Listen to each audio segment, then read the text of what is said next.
हम भारतीय चीख रहे हैं, चिल्ला रहे हैं कि बहिष्कार करो चीनी प्रोडक्ट का। लेकिन लगता है कि हम सिर्फ चीख ही सकते हैं, इससे ज्यादा कुछ नहीं कर सकते। क्योंकि किसी चीज का बहिष्कार या बॉयकॉट करने के लिए हमारे पास दूसरे ऑप्शन होने चाहिए। सब चीजों का भारतीय विकल्प होना चाहिए, लेकिन नहीं, कुल मिलाकर वही चीज का रास्ता अपना रहे हैं। चीन इतना नीच है कि वह इन सभी चीजों को इंजॉय करता है, भारत के साथ विलन वाला बिजनेस करता है और पीठ पीछे हमारी जमीन पर कब्जा भी करता है। हमारे सैनिकों को मौत के घाट उतार रहा है। इन सभी चीजों को इंजॉय करता है चीन, क्योंकि हम भारतीय आलसी हैं। आपको इस बात पर बुरा लग सकता है, पर असलियत यही है। हमसे हार्ड वर्क और ईमानदारी की अपेक्षा इतनी आसानी से नहीं की जा सकती।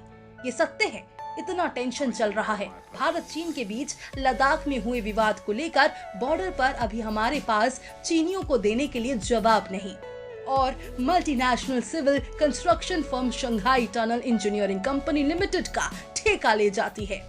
तो कैसे करेंगे हम बहिष्कार चीनियों का? भारतीय कंपनी को पीछे छोड़ समय की कमी आती है। चीनी multinational civil construction firm Shanghai tunnel engineering company limited यानी कि STEC ने भारतीय कंपनी को पीछे छोड़ Delhi Meerut rapid transit corridor का ठेका हासिल कर लिया है। इस ठेके के तहत STEC न्यू अशोकनगर और शाहीबाबाद के बीच 5.6 किलोमीटर लंबे टनल का निर्माण करेगी।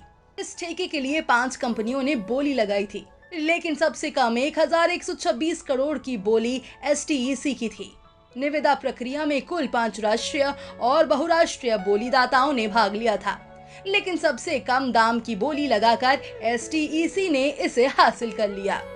NRCTC द्वारा बताई गई वित्तीय बोलियों के परिणामों के अनुसार सभी बोलीदाताओं की स्थिति कुछ इस तरह है।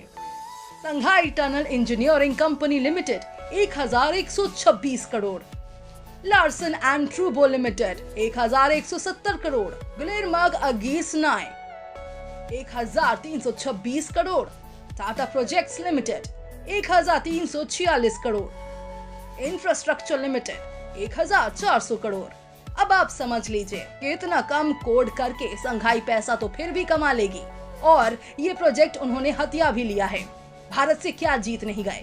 वो लोग क्या हमारे अंदर लालच नहीं भरा जो इन चीनियों को बुलाते हैं अपने प्रोजेक्ट पर काम करने के लिए? कम रेट में काम कराने के चक्कर में हमारे देश के लोग बेरोजगार हो रहे हैं। NCRTC ने पिछले साल नवंबर में पहले भूमिगत नागरिक निर्माण पैकेज के लिए वैश्विक बोलियां आमंत्रित की थी। इस कॉन्ट्रैक्ट के लिए तकनीकी बोलियां 16 मार्च 2020 को खोली गई।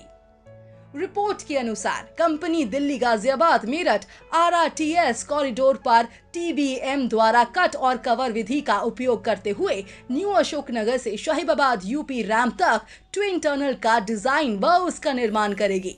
कंपनी आनंद विहार में एक अंडरग्राउंड स्टेशन का भी निर्माण करेगी।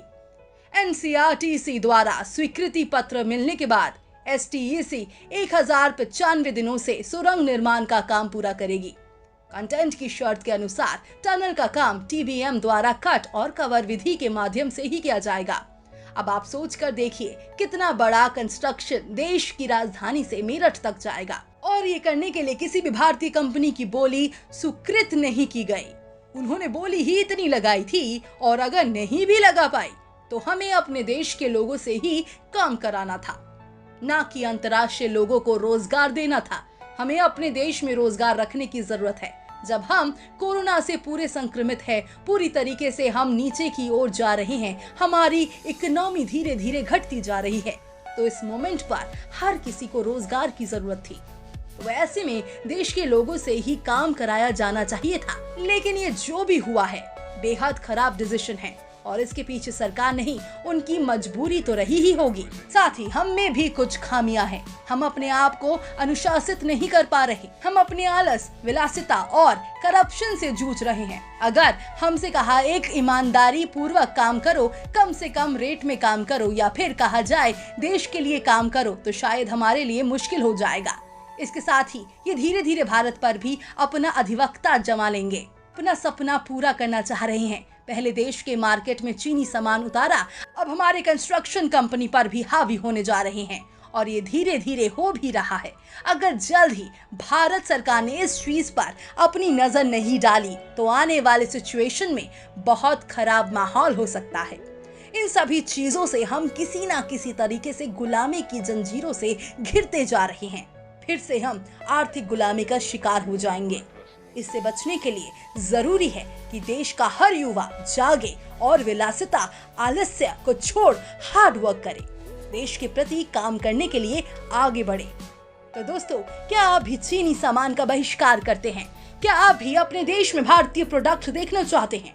अगर हाँ, तो कमेंट बॉक्स में कमेंट कर जरूर बताएं। साथ ही ऐसी तमाम खबरों को जानने के लिए आप हमारे चैनल को सब्सक्राइब जरूर कर लें।